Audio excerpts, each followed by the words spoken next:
মিয়ানমারের অভ্যন্তরীণ সংঘাতের জেরে আবারও রক্তাক্ত হল বাংলাদেশের সীমান্ত।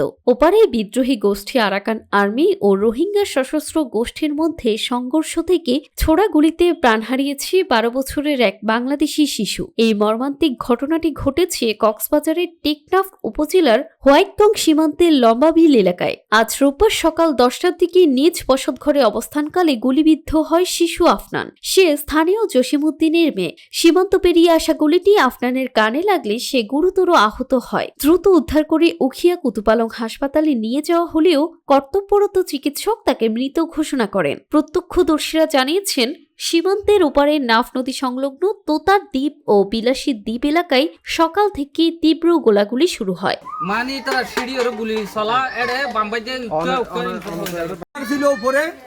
যখন সিউসার লক্ষ্য করে গুলি করতেছে ওই দিক থেকে ডাইরেক্ট সিউসার পাশাপাশি মাগবাগি ওই যে আরকান আর্মি যেগুলো আছে ওগুলো